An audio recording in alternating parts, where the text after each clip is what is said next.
Shalom semuanya. Pada tanggal 17 Agustus 2023, kita merayakan ulang tahun kemerdekaan Republik Indonesia yang ke-78. Tuhanlah yang memberikan kemerdekaan bagi Indonesia dari segala bentuk penjajahan. Dirgahayu Republik Indonesia. Sesuai dengan Yeremia 29 ayat 7, kita harus mengusahakan kesejahteraan dan berdoa bagi negara dan kota di mana kita tinggal. Sebab kesejahteraannya adalah kesejahteraan kita semua. Pemilihan umum akan dilaksanakan pada tanggal 14 Februari 2024. Kita berdoa agar diberikan presiden yang takut akan Tuhan, nasionalis, Pancasilais, dan toleran. Damailah Indonesiaku, damailah Indonesiaku, damailah Indonesiaku. Damailah Indonesiaku, damailah Indonesiaku. Lawatan Allah terjadi, damailah Indonesiaku.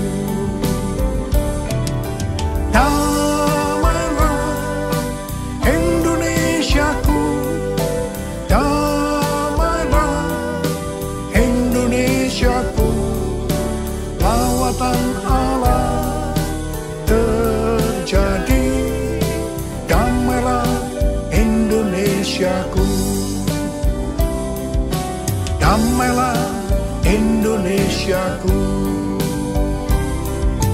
damailah Indonesia.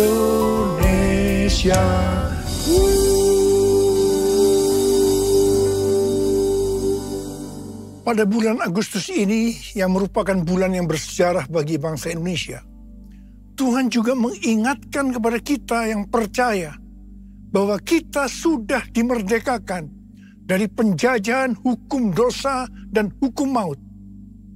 2 Korintus 3 ayat 17 berkata, sebab Tuhan adalah roh, dan di mana ada roh Allah, di situ ada kemerdekaan. Haleluya. 1 Korintus 3 ayat 16 berkata, tidak tahukah kamu bahwa kamu adalah bait Allah, dan bahwa roh Allah diam di dalam kamu? 1 Korintus 6 ayat 19 berkata, atau tidak tahukah kamu bahwa tubuhmu adalah bait Roh Kudus yang diam di dalam kamu, Roh Kudus yang kamu peroleh dari Allah, dan bahwa kamu bukan milik kamu sendiri. Kita adalah bait Allah atau bait Roh Kudus. Karena itu kita sudah dimerdekakan dari hukum dosa dan hukum maut. Karena kita adalah bait Allah atau bait Roh Kudus, maka tubuh ini bukan milik kita sendiri. Kita telah dibeli dan harganya telah lunas dibayar. Karena itu, muliakanlah Allah dengan tubuhmu. Kita dibeli dari tangan iblis dengan darah Tuhan Yesus. Ya, sebelum kita percaya kepada Tuhan Yesus, kita di bawah kekuasaan iblis. Setelah kita menjadi orang percaya, kita adalah milik Tuhan Yesus. Karena itu, kita harus memuliakan Allah dengan tubuh kita. Galatia 5 ayat 13 berkata, saudara-saudara, memang kamu telah dipanggil untuk merdeka.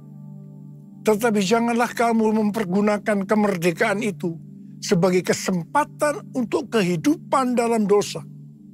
Melainkan layanilah seorang akan yang lain oleh kasih. 1 Petrus 2 ayat 16 berkata, hiduplah sebagai orang merdeka, dan bukan seperti mereka yang menyalahgunakan kemerdekaan itu untuk menyelubungi kejahatan-kejahatan mereka, tetapi hiduplah sebagai hamba Allah. Ayat ini mengingatkan kita agar kita hidup sebagai hamba Allah, yaitu hidup jujur, tidak berpura-pura. Kita sudah dimerdekakan. Kita yang sudah dimerdekakan, jangan hidup dalam dosa lagi. Kita harus saling mengasihi satu dengan yang lainnya. Roma 6 ayat 22 berkata, tetapi sekarang, setelah kamu dimerdekakan dari dosa, dan setelah kamu menjadi hamba Allah, kamu beroleh buah yang membawa kamu kepada pengudusan, dan sebagai kesudahannya ialah hidup yang kekal. Setelah kita dimerdekakan dari dosa, setelah kita menjadi hamba Allah, kita harus berbuah yang membawa kita kepada pengudusan dan terus-menerus dikuduskan sehingga menjadi serupa dengan gambarnya.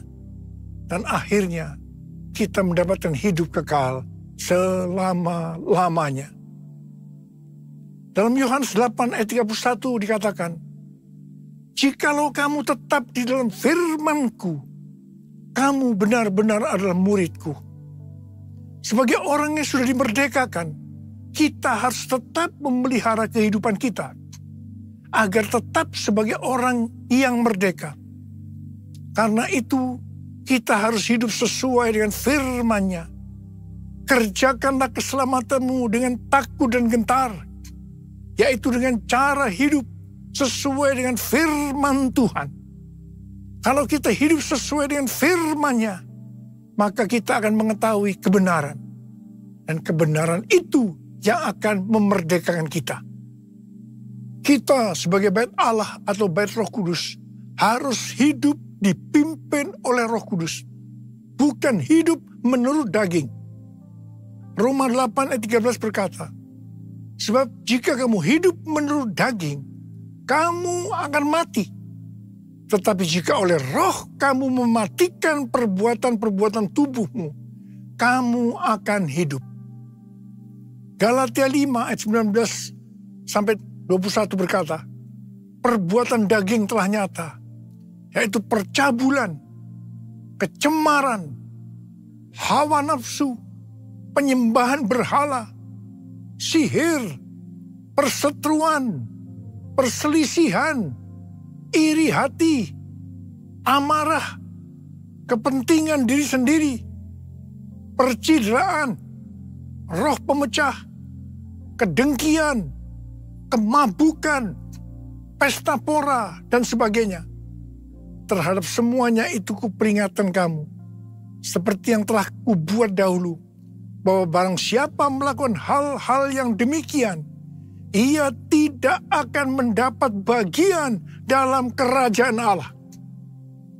Barang siapa menjadi milik Kristus Yesus, ia telah menyalibkan daging dengan segala hawa nafsu dan keinginannya. Jikalau kita hidup oleh roh, baiklah kita hidup juga dipimpin oleh roh, sehingga akan menghasilkan buah roh. Seperti yang terdapat dalam Galatia 5 ayat 22 dan 23. Buah roh ialah kasih, sukacita, damai sejahtera, kesabaran, kemurahan, kebaikan, kesetiaan, kelemah lembutan, penguasaan diri. Tidak ada hukum yang menentang hal-hal itu.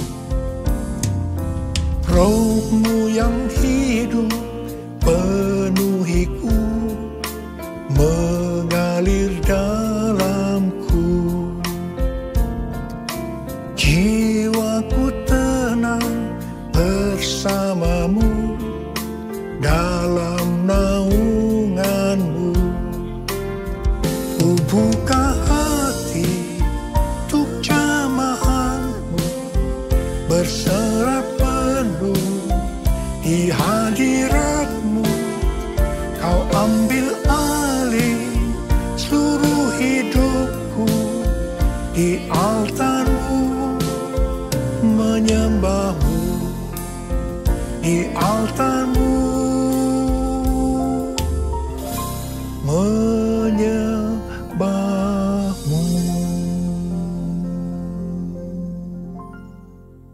Daud adalah seorang yang sangat mengasihi Allah.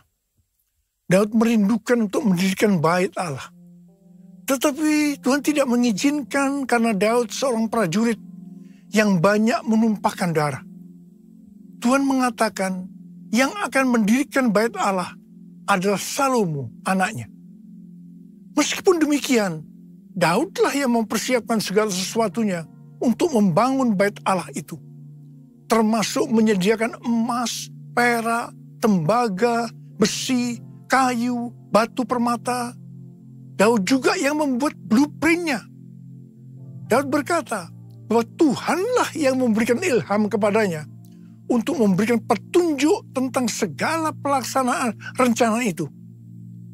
Secara pribadi, Daud juga mempersembahkan emas dan perak untuk pembangunan itu.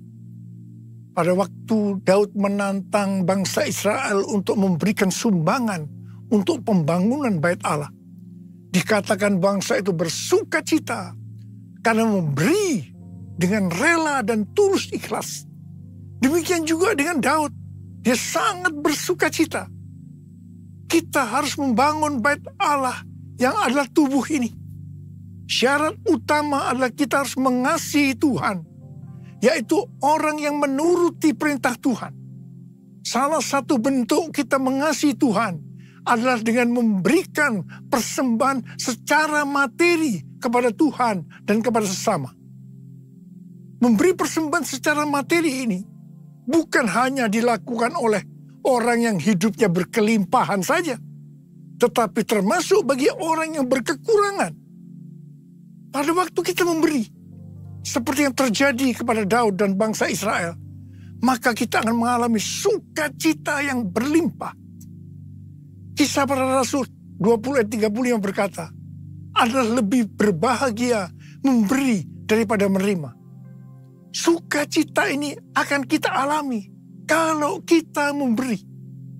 Dan hati yang gembira adalah obat yang manjur. Haleluya!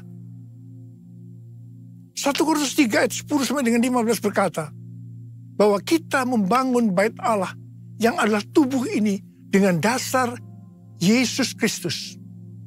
Sesuai dengan kasih karunia Allah yang dianugerahkan kepadaku.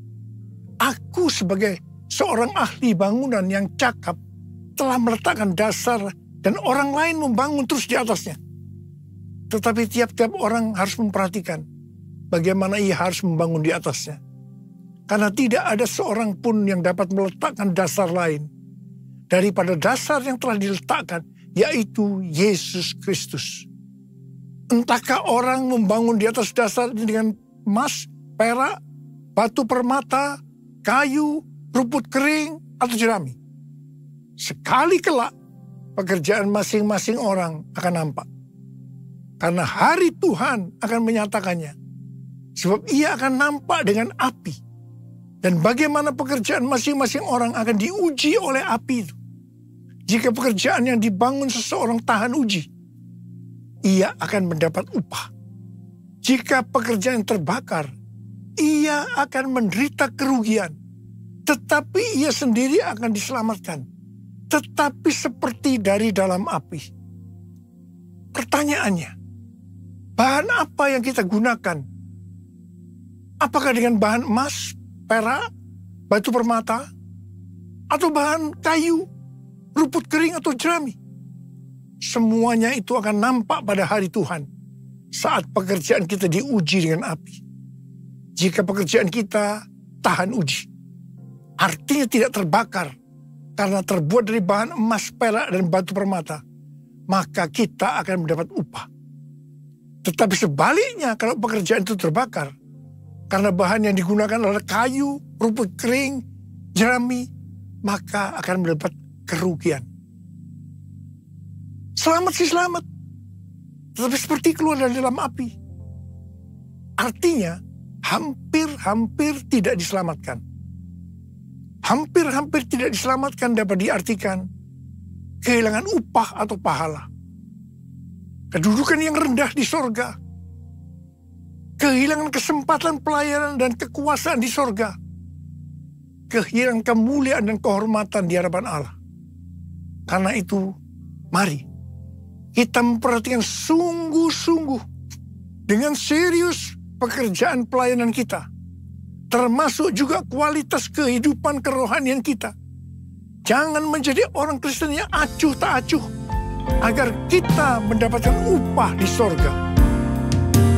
Nothing can tear me away from your love, Lord. Nothing can separate your heart from mine. Nothing can tear me away from your love, Lord. I am yours, I am yours, and I love you. Jesus, I love you. And I love you because you first loved me. Because you first loved me. Because you first loved me. Because you first loved me.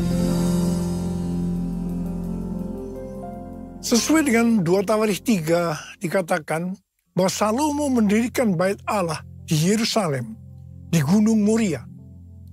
Di Gunung Moria, di tempat pengirikan ornan orang Yebus itu, Tuhan menyuruh Daud membuat mezbah bagi Tuhan untuk mempersembahkan kurban bakaran dan kurban keselamatan, supaya tulah penyakit sampar yang mengakibatkan 70.000 orang Israel mati itu berhenti. Bait Allah Salomo merupakan perpaduan dari tabernakel Musa dan tabernakel Daud. Tabernakel Musa berbicara tentang hukum Allah, sedangkan tabernakel Daud berbicara tentang doa, pujian, dan penyembahan. Sebagai bait Allah, maka kita harus taat kepada firman Allah dan hidup dalam doa, pujian, dan penyembahan. Saya teringat kepada almarhum Bapak Pendeta Petrus Octavianus sebagai pendiri dari YPPII Batu Malang. Setiap kali saya berkhotbah di kebaktian tahunan di YPPII di Batu Malang, beliau akan berkata seperti ini. Di dalam ibadah itu terdiri dari 2 unsur. Unsur pertama, doa, pujian, dan penyembahan. Unsur kedua, pemberitaan firman Tuhan. Itu saja. Seperti yang dilakukan di gerejanya Pak Niko. Di Gunung Moria, tempat dari bait Allah Salomo, adalah tempat di mana Tuhan meminta kepada Abraham untuk mempersembahkan Ishak sebagai kurban bakaran. Saya percaya bagi Abraham hal itu pasti sangat sulit untuk dimengerti. Ishak diberikan kepada Abraham dan Sarah pada masa tuanya, di mana mereka sudah tidak mungkin mempunyai anak lagi. Ishak adalah anak tunggal. Hati Abraham sangat dekat kepada Ishak. Dan tiba-tiba Tuhan meminta kepada Abraham agar Ishak dipersembahkan sebagai kurban bakaran. Dalam hal ini Tuhan menguji Abraham. Apakah Abraham lebih mengasihi Tuhan dibanding mengasihi Ishak? Ternyata dalam pergumulan yang sangat berat ini, Abraham menang. Abraham lebih mengasihi Tuhan ketimbang mengasihi Ishak. Abraham keluar sebagai pemenang dalam pergumulan ini, karena rela berkorban. Perlu pengorbanan untuk menjadi pemenang. Setelah Abraham lulus dalam ujian ini, Abraham diberkati Tuhan berlimpah-limpah. Kalau kita menginginkan pengurapan, kuasa, dan berkat yang berlimpah-limpah seperti yang diterima oleh Abraham, maka kita harus mengasihi Tuhan lebih dari yang lain-lain. Termasuk keluarga, uang, harta, kedudukan, harga diri, dan lain-lain. Ini perlu pengorbanan. Untuk menjadi pemenang, sekali lagi saya katakan perlu pengorbanan. Dalam Roma 12 ayat 1, kita diminta untuk mempersembahkan tubuh ini sebagai kurban persembahan yang hidup, kudus, dan berkenan kepada Tuhan. Itu adalah ibadah kita yang sejati. Untuk bisa mempersembahkan tubuh ini sebagai persembahan yang hidup, artinya tidak mati rohani, tidak suam-suam kuku, kudus, dan berkenan kepada Tuhan. Perlu pengorbanan. Tidak benar kalau ada orang yang mempunyai pengertian bahwa setelah lahir baru kita bebas melakukan apa saja dengan alasan pasti Roh Kudus yang memimpin. Pasti Roh Kudus yang menuntun sehingga Bapa akan tersenyum. No, justru kita harus berusaha sungguh-sungguh untuk mempersembahkan tubuh ini sebagai persembahan yang hidup, kudus, dan berkenan kepada Tuhan. Sekali lagi, perlu pengorbanan.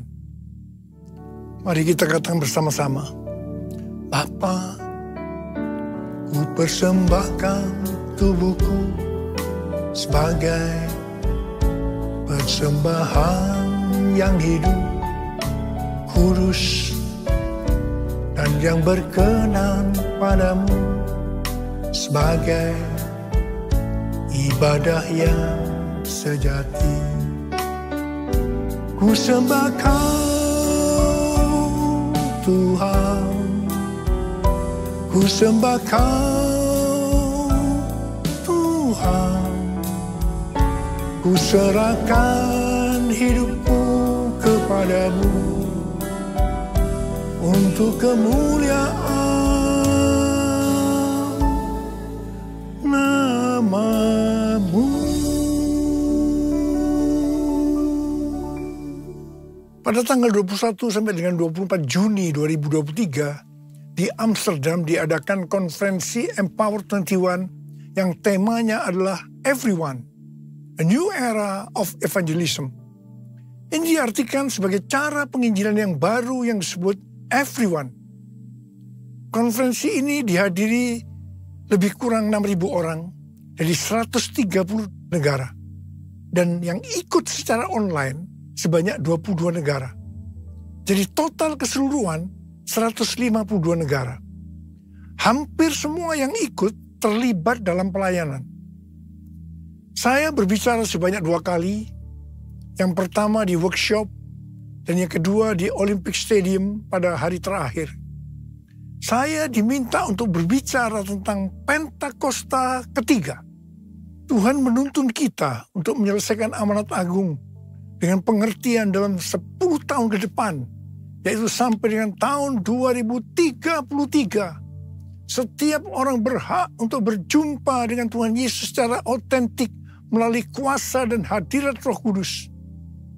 Setiap kita yang percaya mendapatkan kesempatan untuk memperkenalkan setiap orang kepada Tuhan Yesus. Dan ini dimulai dengan 1 orang. Untuk menyelesaikan amanat agung tidak bisa sendiri-sendiri. Tetapi harus berkolaborasi dengan dasar unity. Tuhan menuntun kita bahwa Everyone Asia akan diadakan di Indonesia tahun depan. Yaitu tanggal 3 sampai dengan 6 Juli 2024. Tanggal 3 sampai dengan 5 Juli di SICC. Dan tanggal 6 Juli di Stadion GBK. Pelaksanaan Everyone Asia di Indonesia sudah diumumkan di Amsterdam. Ini diprioritaskan untuk next gen. Kita harus banyak berdoa, memuji dan menyembah Tuhan dalam unity siang dan malam. Saat berada di Amsterdam, para pemimpin mendapatkan bahwa konferensi Everyone Asia ini akan menjadi trigger untuk kegerakan next gen. Haleluya! Curahkan Tuhan hujan keselamatan, curahkan Tuhan hujan pertobatan, curahkan Tuhan hujan kuasa-Mu, selamatkan bangsaku. Sekali lagi, curahkan Tuhan hujan keselamatan, curahkan Tuhan hujan pertobatan, curahkan Tuhan hujan kuasa-Mu, selamatkan bangsaku. Mari angkat tangan kita. Kita berbahasa roh sama-sama. Oh ya la la la bara bara bara bara bara bara bara bara bara bara bara bara bara bara. Curahkan kuasa-Mu ya Tuhan, curahkan kuasa-Mu. Selamatkan bangsa kami ya Tuhan. Curahkan ya Tuhan kuasa-Mu. Curahkan Tuhan, curahkan ya Bapa, ya Bapa. Oh, damailah Indonesiaku, damailah Indonesiaku, damailah Indonesiaku. Damailah Indonesiaku, damailah Indonesiaku. Lawatan Allah terjadi. Damailah Indonesiaku, damailah Indonesiaku, damailah Indonesiaku, damailah Indonesiaku. Lawatan Allah terjadi. Damailah Indonesiaku, damailah Indonesiaku, damailah Indonesia.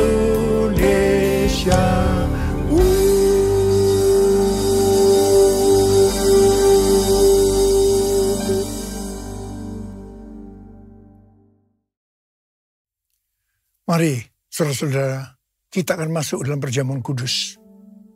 Kita akan mengingat ayat ini. Sebab setiap kali kamu makan roti ini dan minum cawan ini, kamu memberitakan kematian Tuhan sampai Ia datang. Perjamuan kudus adalah perjamuan Tuhan Yesus sendiri. Setiap kali kita masuk dalam perjamuan kudus, Tuhan Yesus selalu berkata, biarlah ini menjadi peringatan akan daku. Peringatan akan daku. Karena itu mari arahkan hati kita kepada kebaikan Tuhan. Kita akan mengingat kebaikan Tuhan. Mari tundukkan kepala. Bapa, siapakah kami sebelum kami mengenal Engkau? Kami semua orang berdosa. Upah dosa adalah maut, mati. Tapi Engkau yang tidak berdosa telah dijadikan dosa oleh karena kami. Engkau harus turun dari sorga mulia, menjelma menjadi manusia, mati ganti kami dengan penderitaan yang luar biasa. Sungguh kalau kami pikirkan Tuhan betapa baiknya Engkau itu. Engkau jadikan kami sebagai anak-anak-Mu. Engkau berkati, Engkau tuntun, Engkau bela, Engkau tolong, Engkau sembuhkan, Engkau urapi kami Tuhan. Tuhan terima kasih. Engkau juga hajar kalau kami salah. Terima kasih untuk Engkau ya Abah. Itu Engkau. Tuhan akan memberkati kita semua melalui perjamuan kudus. Tapi Tuhan mau kita makan dan minum dengan cara yang benar. Karena itu masing-masing berdoa. Introspeksi. Lihat keadaan dirimu masing-masing. Jangan menyimpan dosa. Kalau ada dosa yang Tuhan ingatkan, langsung minta ampun. Langsung minta ampun supaya diberkati Tuhan. Ampuni kami Tuhan. Ampuni kami.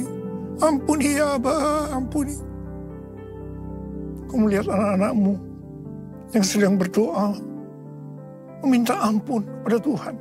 Ampuni ya Tuhan. Layakkan kami masuk dalam perjamuan kudus.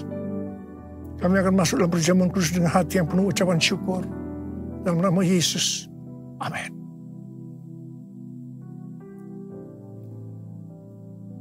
Sekarang mari angkat roti di tangan kanan kita tinggi-tinggi.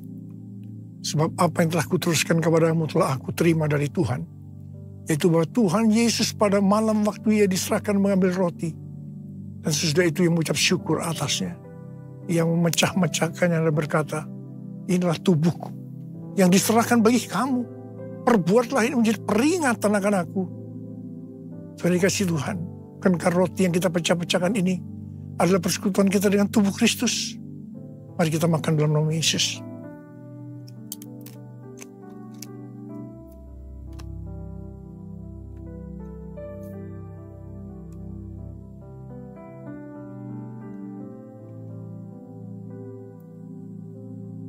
Angkat cawan di tangan kanan kita tinggi-tinggi. Demikian juga yang mengambil cawan sesudah makan lalu berkata, cawan ini adalah perjanjian baru yang dibenterkan oleh darahku. Perbuatlah ini setiap kali kamu meminumnya menjadi peringatan akan aku. sudah dikasih Tuhan. Bukan kecauan pengucapan syukur. Yang atasnya kita ucapkan syukur adalah persekutuan kita dengan darah Yesus. Mari kita minum dalam nama Yesus.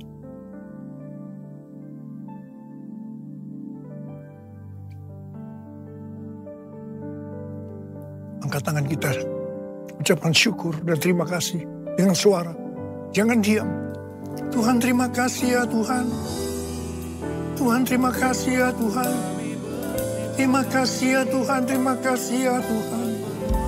Terima kasih ya Tuhan. Terima kasih ya Tuhan.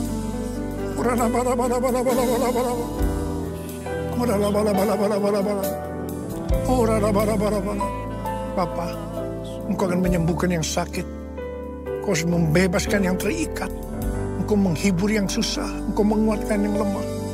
Dalam nama Yesus. Sembuh dalam nama Yesus. Sembuh, sembuh, sembuh dalam nama Yesus. Sembuh, sembuh. Sembuh dalam nama Yesus. Sembuh. Terima kasih Yesusku. Terima kasih Yesusku. Puji syukur hanya bagi Tuhanku. Terima kasih Yesusku. Terima kasih Yesusku. Puji syukur hanya bagi Tuhanku. Terima kasih. Terima kasih Yesusku. Terima kasih Yesusku. Puji syukur hanya bagi Tuhanku. Terima kasih Yesusku. Terima kasih Yesusku. Puji syukur hanya bagi Tuhanku. Puji syukur hanya bagi Tuhanku. Puji syukur hanya bagi Tuhanku.